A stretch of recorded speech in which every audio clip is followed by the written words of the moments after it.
আজকে আমরা এখানে সবাই সমবেত হয়েছি প্রয়াত বিশ্ববন্ধু সেনের প্রতি শ্রদ্ধাঞ্জলি ও স্মৃতিচারণ সভা। সেই সভায় আমাদের মাঝে উপস্থিত আছেন যিনি একটু আগে স্মৃতিচারণ করেছেন, ত্রিপুরা প্রদেশ বিজেপির মাননীয় সভাপতি তথা রাজ্যসভার সদস্য শ্রী রাজীব ভট্টাচার্য মহোদয়। এখানে প্রারম্ভিক যিনি এখানে বক্তব্য রেখেছেন আমাদের ত্রিপুরা প্রদেশ বিজেপির সহসভাপতি শ্রী সুবল ভৌমিক মহোদয়। তাছাড়া এখানে যিনি স্মৃতিচারণ করেছেন আমাদের পবিত্র বিধানসভার ডেপুটি স্পিকার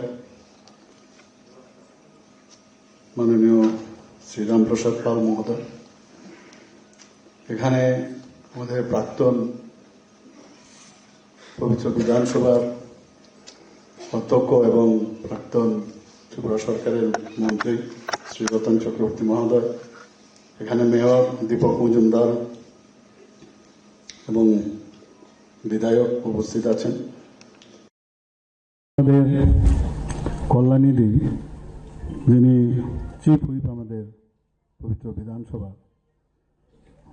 আমি জানি উনি ইমোশনাল হবেন এবং ইমোশনালি উনি অনেক কিছুই বলেছেন, বলার বেশ খানিকটা সময়ও নিয়েছেন।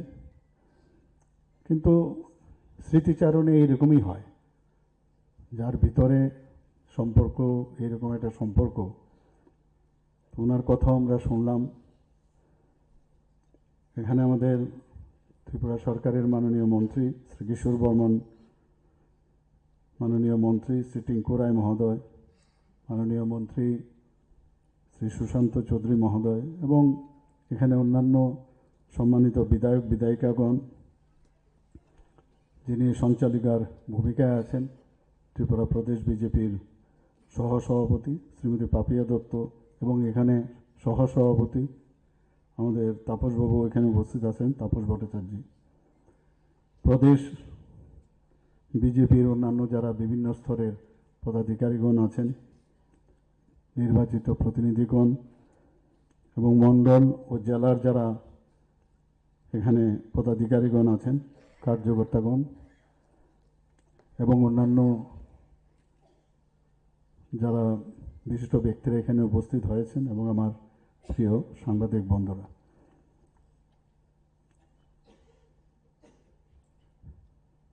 আমার আজকে এখানে বসে বসে এটাই ভাবছিলাম যে ফটো তো হলো, ফটোর মধ্যে মালাটা লাগলে কিন্তু গত হলো। ফটো আমার মনে আছে আমার এক সিনিয়র ডাক্তারবাবু উনি একদিন বলছিলেন, আরে আমাকে একজন মেডিকেল রিপ্রেজেন্টেটিভ আমাকে একটা ফটো দিতে এসছে, আমার ফটো। তা আমি ওনাকে বললাম, আমাকে ফটো বানিয়ে দিলি? মানে কথাটা কিন্তু এইরকমই, অর্থাৎ ফটো হয়ে গেলি, ওয়ালের মধ্যে ফটো লাগলো, আমরাও লাগাই, কিন্তু যখন ওই ফটোতে মালাটা লাগে তখন কিন্তু গত হয়ে যায়। আজকে এখানে এরকম একটা মুহূর্তে যেখানে ফটোর মধ্যে মালা আমরা দিলাম, ওনার প্রতি শ্রদ্ধা নিবেদনের জন্য আমরা সবাই মালা এবং ফুল দিয়ে ওনাকে শ্রদ্ধা নিবেদন করলাম। এটা সবার জন্যই হবে এবং মৃত্যুটা একমাত্র সত্যি, আর কোনো সত্যি নাই। এবং আমরা কিন্তু এটা ভুলে যাই, সত্যটাকে আমরা মানতে রাজি হই না। বিভিন্ন সময় বিভিন্ন কাজ করি, একবারও ভাবি না যে আমার কিন্তু শেষ পর্যন্ত আমার মৃত্যু অবধারিত। যে কোনো ব্যক্তি মারা গেলে অনেকে আছে যে এমন সব কাজ করে যে তার স্মৃতিচারণা করতে গেলে শেষ হবে না। কাজেই প্রতিটা ব্যক্তি এমন কাজ করা উচিত যার স্মৃতিচারণা যখন করবে তার স্মৃতি নিয়ে এত কথা থাকে যেন শেষ করা যায় না, এরকমভাবে প্রতিটা মানুষ কাজ করা উচিত। অনেকে খুঁজতে হয়, কারো স্মৃতিচারণাতে আসতে গেলে খুঁজতে হয় কি ওর ভালোটা কটা আছে। তো এইরকম যে একজন ব্যক্তি আমরা দেখতে পাই যে বিশ্ববন্ধু, পৃথিবীর বন্ধু, সারা বিশ্বের বন্ধু, আমাদের প্রয়াত স্পিকার বিশ্ববন্ধু সেন। আমি যখন 1971-এ এমবিবি কলেজে আমি পড়াশোনা করতাম, তখন আমি সায়েন্স নিয়ে পড়তাম, ও আর্টস বা কমার্স এরকম কিছু একটা জায়গায় পড়তাম। প্রায় পরিচয় কথাবার্তা হতো। এর আগেও ধর্মনগরে যখনই আমি যেতাম বিভিন্ন কাজে, আমাদের ফ্যামিলিয়াল ওইখানে বিজনেস আছে, তো যেতাম যখন, মানে ওর সাথে একটা সবসময় একটা বার্তালাপ ছিল। জানতাম ওখানে ওদের একটা দোকান আছে, হোটেল আছে যেটা বলা হলো, তো মাঝে মাঝে ওর সাথে গিয়ে দেখাও হতো একবার, বাস এতটুকুই। কিন্তু 71-এ যখন আমি এমবিবি কলেজে পড়ি, তখন সেই হোস্টেল 1 নম্বর হোস্টেলে পড়াশোনা করতাম, এবং সেখানেও কিন্তু দাপুটে একজন ব্যক্তি ছিল সেখানে। এবং আমরা কি করি সাধারণ মানুষ, আমরা চাই, কারণ এই সমাজে প্রায় কিছু ব্যক্তি আছে যারা সাপোর্ট সিস্টেম হিসেবে কাজ করে, আর মানুষ, সাধারণ মানুষ, আমাদের মতো সাধারণ মানুষ এই সাপোর্ট সিস্টেমের জন্য কিন্তু খুঁজতে থাকে যে কার কাছে সাপোর্ট, কোন একটা বিপদ আপদ ইত্যাদি একটা ভালো জিনিস। সাপোর্ট সিস্টেমের একটা হচ্ছে যে ফিজিক্যাল সাপোর্ট, আরেকটা হচ্ছে জ্ঞানের সাপোর্ট, আবার অনেক সময় আছে মিশ্র সাপোর্ট। তো সব মিলিয়ে টিলিয়ে, আর তৎকালীন সময়ে 70-71 সনের যে অবস্থা ছিল, আমি জানি না এখানের অনেকের অভিজ্ঞতা, রতনদার তো আছেই, বলে উপায় নেই, রতনদাই ওনাকে নিয়ে এসছেন বলছিলেন এই পলিটিক্সে। তো ওই জায়গায় দাঁড়িয়ে আমরা চাই শান্তিতে থাকা, মানুষের মানে সাধারণ মানুষের যেটা, যে আমরা শান্তিতে থাকি। তো অশান্তির থেকে বাঁচার জন্য ওই সময়ের যে অবস্থা ছিল, খুন সন্ত্রাস বোমাবাজি ইত্যাদি, কলেজে তো পড়াশোনার অবস্থাই ছিল না।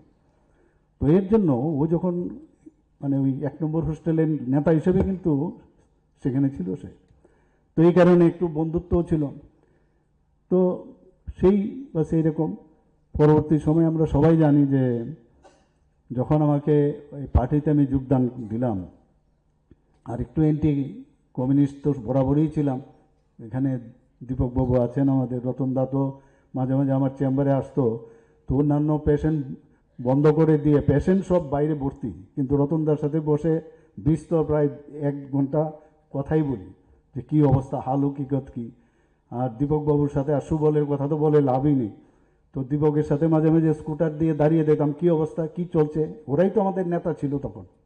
আমি জিজ্ঞেস করতাম কী অবস্থা, হাল হকিকত কী, কবে সিপিএমকে হঠাবো, এইসব। তো এইসব ইতিহাস, তো যেটা সুবলবাবু বলার চেষ্টা করেছেন যে সমাজের সাথে সবসময় থাকতাম, ডাইরেক্ট পলিটিক্স না করলেও প্রায় পলিটিক্সের সাথে সবসময় যোগাযোগ ছিল, অনেক হেল্প সাহায্য আমার তরফ থেকে যা যা দরকার সেটা করতাম, ওরা জানে, সবই জানে। তো সেই জায়গায় দাঁড়িয়ে আজকে যখন ভারতীয় জনতা পার্টিতে আমি যোগ দেই, তখন আমাকে পণ্ডিত দীনদয়ালজির জন্মশতবার্ষিকী উপলক্ষে আমাকে ভাইস প্রেসিডেন্ট করা হয়, এবং প্রেসিডেন্ট করা হয় নীলমণি দেব মহোদয়কে। আমি গাড়িতে করে আমি যেতাম, আমার একটা আস্থা ছিল, ধর্মনগরে আমার দেওয়া হয়েছিল ডিউটি। আমি দেখতাম মানে ও তখন এমএলএ, অলরেডি এমএলএ সেখানে, তো আমি ওর পাশেই বসতাম, ও নিজেও পরিচয় দিত আমার বন্ধুবর। আর আগরতলা থেকে যখনই আমরা বাইরে যাই, ওই সব জায়গার জনপ্রতিনিধি হোক বা যে কোনো লিডারই হোক, একটা বিশেষ কিন্তু ধরে নেয়।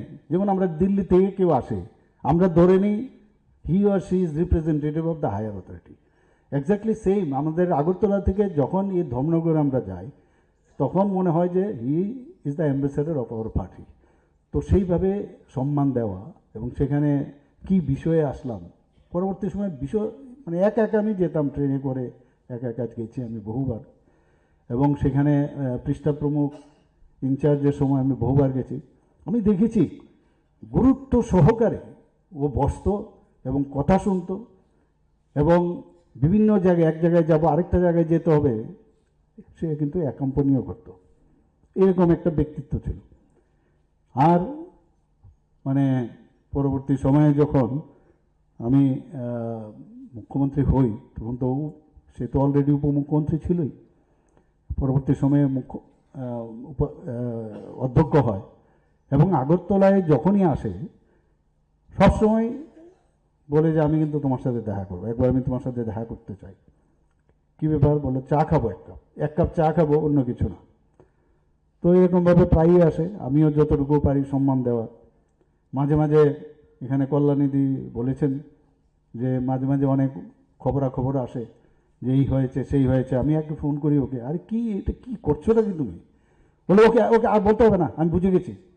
এই যে নিজে ফট করে নিয়ে যাওয়া, যে আর বেশি যাতে কথা না বলি, মানে এটা পয়েন্ট আউট করেছি, এর বেশি আর তর্ক না, কিচ্ছু না, বুঝে গেছি, না হবে না, এই যে বিষয়। তো অনেকটা 1953-তে ওর জন্ম দেখলাম এখানে, যে ম্যাম আসে, তা আমার তো জানুয়ারি, তো আমি দেখলাম ও আমার থেকে একসাথে হলো আমার থেকে 5-6 বছরের ছোট। কিন্তু আজকে একটা পত্রিকার মধ্যে আমি দেখছিলাম ওকে বড়, 5 মাসের বড়, তা একটা পত্রিকার মধ্যে দেখেছি ও আমার বড় ভাই।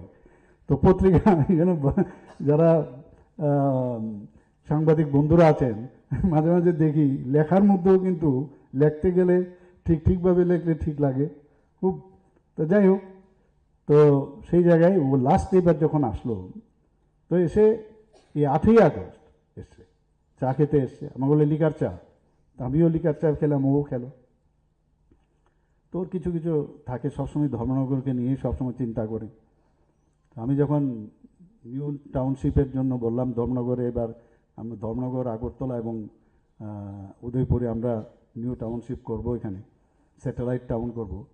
তা বলে আমাকে তো তুমি কিচ্ছু দিলে না। আমি বললাম আরে তোমাকে তো দিলাম, ক্যান্সার হাসপাতালের জায়গা দিলাম তোমাকে। এরকম অনেক যখন যেটা হয় ওর সাথে ফোনে আমি কথা হয়, খুব হ্যাপি। আমরা ধর্মনগরকে এতদিন ধরে ওই জায়গাগুলো কিন্তু অনেকটা প্রপারলি কিন্তু অ্যাড্রেস করা হয়নি। তা আমি ওকে বলেছি যে আমরা করব আস্তে আস্তে, সময় কম কিন্তু কাজ বেশি। এবং ব্রিজটার বিষয়ে বলেছে, আমি সেদিনও কথা বলেছি, ব্রিজ মানে যাতে ওই যে এন্ট্রি যখন আমরা নেই সেই ব্রিজটা কিন্তু এতটা ভালো না, তো সেই বিষয়ে কথা বলেছি। তো 8 তারিখ যখন উনি আসলেন, 8 তারিখ আসার পর আমি যখন বেরোবে তখন আমি বলছি তোমার শরীর টরীর ঠিক আছে তো? বলে একদম ফাইন, নো প্রবলেম। তো বলার স্টাইল আপনারা সবাই জানেন। তো বেরিয়ে গেল, এরপর তো উনি একটু কোনো জায়গায় একটা কার্যক্রম ছিল, সেখানে গাছ লাগানোর একটা, বৃক্ষরোপণের একটা কার্যক্রম ছিল, আমি দেখেছি সেটা। পরবর্তী সময় হঠাৎ করে খবর এলো, আমি একটা যেটা বলেছেন প্রোগ্রাম একটা আছে, সেই প্রোগ্রামে আমি ছিলাম, হঠাৎ করে খবর আসলো, আমি কথা বললাম, কিন্তু বক্তব্য দিতে দিতে এমন সময় এই খবরটা, আমি ঠিক এই জায়গায় কিন্তু ফোনটা ধরলাম ওর। আমি ভাবছি কখন প্রোগ্রামটা শেষ হবে, সাথে সাথে টিএমসিতে গেলাম, গিয়ে তো আমি নিজে যেহেতু ডাক্তারিতে আমি আছি, কার্ডিওভাস্কুলার অ্যাক্সিডেন্ট হয়েছে, মস্তিষ্কে রক্ত জমেছে, সেখান থেকে সবার সাথে আর মানে কথাবার্তা বললাম, এজ এ মুখ্যমন্ত্রী না, এজ এ ডাক্তার হিসেবে আমার সাথে সবসময় ডাক্তারবাবুদের একটা ভালো একটা রিলেশন বরাবরই ছিল। তো এদের সাথে কথা বলার পরে তারপর ওকে তো সময় নষ্ট করা যাবে না, তাড়াতাড়ি ওকে নিয়ে যেতে হবে। তো বসেই ঠিক করলাম যে অ্যাম্বুলেন্স কীভাবে আনা যাবে। অ্যাম্বুলেন্স আসলো এবং আমার যে গ্রিন করিডোর যেটাকে বলে সেটা তৈরি করলাম, আমার এসকোর্টের ভিতরে ঢুকিয়ে নিলাম। তো সেখান থেকে আমরা আলটিমেটলি আইএলএসের মধ্যে সমস্ত মানে ওরা, কারণ আমরা তো চেয়েছিলাম তাকে জিবি হাসপাতালে, কিন্তু ফ্যামিলির ইচ্ছা, মানে ফ্যামিলির ইচ্ছাটা ভেরি ইম্পর্টেন্ট এখানে। ওই সময়ে কিন্তু আমরা যতই বলি, পত্রপত্রিকায় লেখে কিন্তু অনেক সময় যে কী হলো এখন দিয়ে আইএলএস কোথায় উড়িয়ে যাচ্ছে, কিন্তু এখানে কিন্তু ফ্যামিলির ইচ্ছাটা ভেরি ইম্পর্টেন্ট। একটা কিছু যদি হয় তখন বলবে যে এখানে চিকিৎসা বা ফ্যামিলির কাছে আমরা দায়বদ্ধ থাকবো, সেই জায়গায় আমরা ঠিক আছে আইএলএসে, কিন্তু সব ডাক্তারবাবুরা সেখানে উপস্থিত ছিলেন। এবং বিশ্বাস করুন যখন বললেন যে এটা খুব ক্রিটিক্যাল, এত হিউজ মানে ছোটোখাটো না, হিউজ ব্লাড খরণ হয়েছে ব্রেনে, তো এটা ইমিডিয়েটলি সার্জারি করতে হবে, পুরো ব্লাড বের করে নিতে হবে। তো আমি যেহেতু জিনিসটা বুঝি, তো ওনার ফ্যামিলি মেম্বার্স, ওর ছেলেও ডাক্তার, তো কথাবার্তা বলে আমরা বললাম এখন এই মুহূর্তে বাইরে নিয়ে যাওয়ার কোনো সুবিধা নেই। তো ইমিডিয়েটলি আমরা নিউরো সার্জন সবাই এসছে, কিন্তু আমরা বলেছি আমরা কেউ এই অবস্থায় ওনাকে দেখব না, কারণ গেলে ইনফেকশন হতে পারে। আমরা নিচে এখানে রতনদা এরা আছেন, সবাইকে আমি ডাকলাম, আমাদের সমস্ত মিনিস্টার যারা ছিল, বিধায়ক, কারণ এটা একার সিদ্ধান্ত না, সবার সিদ্ধান্তের বিষয় আছে। সবাইকে ডেকে আমরা নিচে যে রুম ছিল সেখানে বসে আমরা কথাবার্তা বললাম, সবাই বলল যে না, এইভাবেই আমাদের যেতে হবে, এছাড়া আর কোনো উপায় নেই। এবং আমরা এটাও বললাম, ডাক্তার ওখান থেকে বলা হয়েছে কেউ যাতে, কারণ জনপ্রতিনিধি হলে বা যারা এরকম জননেতা যাকে বলে, তাকে দেখার জন্য সবার ইচ্ছে হয়। তো আমরা বললাম যে আমরা যাব না, আমি তো যাইনি ওর ভিতরে ঢুকতে। তো ওর অপারেশন হলো, শেষ পর্যন্ত আমরা ওই দিনে একদিন গেল, সেকেন্ড ডে আমি দিল্লির থেকে এইমসে দুজন বিশিষ্ট নিউরোসার্জনকে আমি ডেকে পাঠালাম যে ওয়েদার, কারণ এই মুহূর্তে শিফট করা যাবে না, যে ওর অবস্থাটা কীরকম।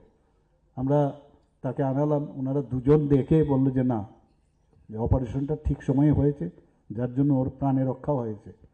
তারপর কিন্তু আমরা কিন্তু আর টাইম টু টাইম আমি সমস্ত আমাদের কলিগ যারা আছেন, আমাদের ক্যাবিনেট মিনিস্টার থেকে আরম্ভ করে রাজীববাবু আছেন, সবাইকে কিন্তু টাইম টু টাইম ডেকে কথা বলেছি, এই হচ্ছে এই হচ্ছে এই হচ্ছে, এবং একটা বুলেটিনও দিতে হয় এই মুহূর্তে কী হচ্ছে না হচ্ছে। এবং দেখলাম যে মানে পুরো ওনার বিধানসভা না, সমস্ত জায়গা থেকে প্রচুর মানুষ পুরো হসপিটাল এসে উপস্থিত হয়েছে। আমরা বললাম আমরা নিজেরা যেহেতু যাইনি, তোমরাও যাবে না, বাইরের থেকে প্রার্থনা করো কি হয়। তারপর তো ওনার আবার ফ্যামিলিরা বলছেন না আমরা বাইরে নিয়ে যাব, তো একটা রিস্ক, কিন্তু বিরাট রিস্ক। আমরা ভেবেছিলাম এটা সেটেল করলে তারপরে যদি নিয়ে যাওয়া যায়। যেহেতু ওনার ছেলে মেয়ে বলছে বারবার, খুব প্রেশার দিচ্ছিল, আবার সবার সাথে কথা বললাম, বলার পরে এয়ার অ্যাম্বুলেন্সের ব্যবস্থা করা, এভরিথিং উই হ্যাভ ডান, যাতে কোনো অবস্থায় টাকা পয়সার সমস্যা না হয়। আমি বলেছি যে আমি মানে আমাদের হয়ে, সবার হয়ে আমি এটা নিচ্ছি, কোনো সমস্যা নেই, তোমরা এয়ার অ্যাম্বুলেন্স রেডি করো। সেভাবে পাঠালাম, ওখানেও কথা বললাম কোথায় কখন নামবে, কোন হসপিটালে যাবে, সব করিডোর কিন্তু সেইভাবে তৈরি করা হলো। এবং আপনারা সবাই জানেন যে ওখানে যাওয়ার পরে আবার খবর আসলো টাইম টু টাইম।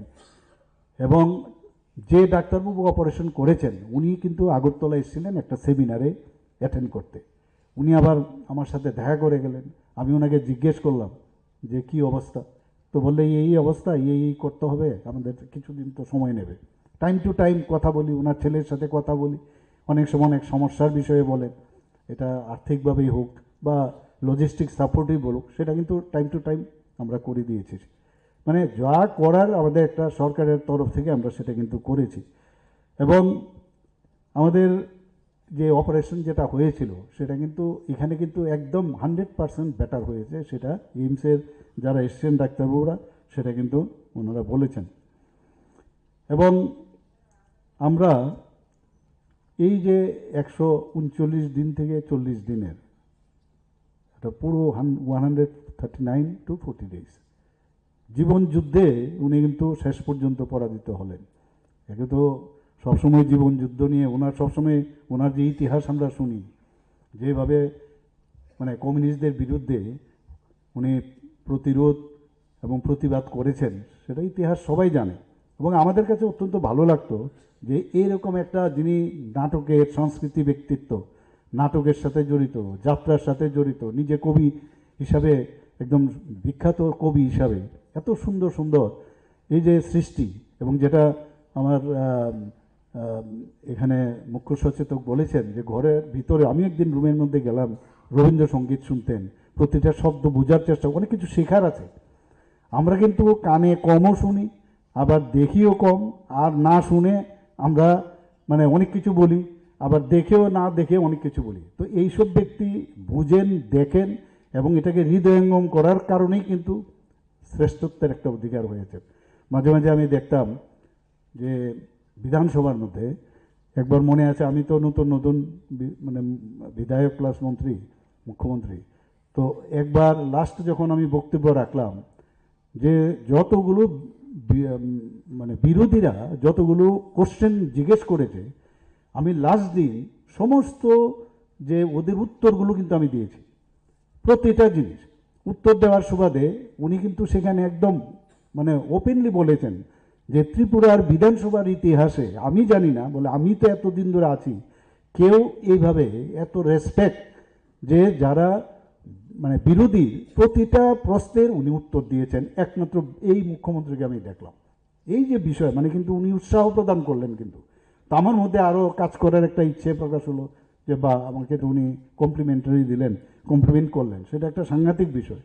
4বারের মুখ্যমন্ত্রী আমরা সবাই জানি, যে 2008, 13 এবং 28 এবং আমাদের 18 এবং আমাদের 23-এ, এবং আমাকে যে কোনো জায়গার থেকে একজন বললেন যে এইবার কিন্তু ওনাকে অধ্যক্ষ বানাতে হবে। আমি বললাম ঠিক আছে, আপনারা যখন ইচ্ছা প্রকাশ করেছেন আমাদের অসুবিধা নেই। এবং সেইভাবে উনি হয়েছেন এবং খুব ওনার কৃতজ্ঞতা প্রকাশ করেছেন। আমি বললাম, আরে আমি তো কিচ্ছু না, এগুলো তো আমাদের পার্টির যা নিয়ম আছে সেইভাবেই হয়, আমার এখানে কিচ্ছু করার নেই। তো সত্যি আজকে মানে ওনাকে হারিয়ে শুধু বন্ধুকে আমি হারাইনি, আমার মনে হয় যে ত্রিপুরার মানুষ সত্যিকারের অর্থে একজন ভালো জননেতা এবং মানুষের সাথে যুক্ত এবং এইরকম একটা সাংস্কৃতিক ব্যক্তিত্ব আমরা কিন্তু হারিয়েছি। এবং আমরা বিধানসভার মধ্যে ওনাকে দেখতাম, যদিও আমাদের পার্টির থেকে উনি মানে স্পিকার হয়েছেন, কিন্তু যতটুকু আমি দেখি চেষ্টা করতো যে নিরপেক্ষতাটা কিন্তু উনি বজায় রাখতেন এবং তার মধ্যে যে সংযম এবং দূরদর্শিতা। আবার খুব মজার বিষয় ছিল, এমন সব কথাবার্তা হঠাৎ করে মানে ওনার যে প্রেজেন্স অফ ইন্টেলিজেন্স আমি দেখতাম, এত সুন্দর, যে কোনো একটা প্রশ্ন করলো উনি একটু দাঁড়ান দাঁড়ান আমার একটা প্রশ্ন আছে, আমাকেও একদিন বললেন, মানে এইরকম আমাদের দলের হয়েও এমনভাবে এত সুন্দরভাবে সাজিয়ে কথাটা বললেন, এটা একমাত্র এই সাহিত্য নিয়ে চর্চা করার সুবাদেই কিন্তু উনি সেইভাবে বলেছেন না। আমার সেরকম কিন্তু খারাপ লাগলো না, অথচ কথাটা বলে ফেললেন। এবং ওনার যে ছাত্র জীবন থেকেই আমি দেখেছি যে যখন কলেজের মধ্যে তো আমি খেলাধুলাতেই বেশি যুক্ত ছিলাম এবং ওনাকে দেখতাম যে রাজনীতির সাথে উনি যুক্ত ছিলেন, এনএসইউআইও করেছেন, সুবলবাবু তো বললেন ওর সাথে বিশ্বদা এবং আমরা একটা মানে ডাইরেক্টলি আর ইনডাইরেক্টলি হোক ওর সাথে কিন্তু একটা সবসময় একটা মানে পরিচয় আমার ছিলই। 2018 সালে যখন থার্ড টাইম উনি বিধায়ক হন, তখন উনি একটা সুন্দর একটা স্লোগান দিয়েছেন। এখন এই স্লোগানটা কি? Clean Dharmanagar, clean clean Dharmanagar, green Dharmanagar and love Dharmanagar. মানে ভাবুন কথাটা, কত সুন্দর কথা উনি বলেছেন এবং নিজে প্রায় দেখেছেন যে পরিষ্কার পরিচ্ছন্নতা। আমরা এখানে টিঙ্কুবাবু আছেন এবং সেখানে যখনই আমি আগরতলা থেকে ধর্মনগর যেতাম, ও কিন্তু ঠিক হাজির থাকতো ট্রেনের সামনে এসে বলে ঠিক আছে, সব ঠিক আছে। আগে যখন হেলিকপ্টারে দিতাম সেখানেও, আর সবসময় একটা মানে প্রোঅ্যাক্টিভ থাকার যে বিষয়, মানে আমি যেটা ডিসিশন নিয়েছি দিস ইজ কারেক্ট, অন্যরা উল্টাপাল্টা কী বললে ফরগেট অ্যাবাউট দ্যাট, এই যে একটা অফেন্স টাইপের যে একটা ব্যবহার, সেটা কিন্তু শিকার আছে এখানে কিন্তু। এবং এটাও কিন্তু এক ধরনের যে লিডার বলতে যেটা বোঝায়, লিডার তো অনেকেই হয়, নেতা অনেকেই হয়, কিন্তু জননেতা হওয়ার যেসব কোয়ালিটি ওনার মধ্যে আমরা দেখেছি। মাত্র 71 বছর বয়সে উনি আরেক জায়গায় পাড়ি দিলেন। আমি বিশ্ববন্ধু সেনের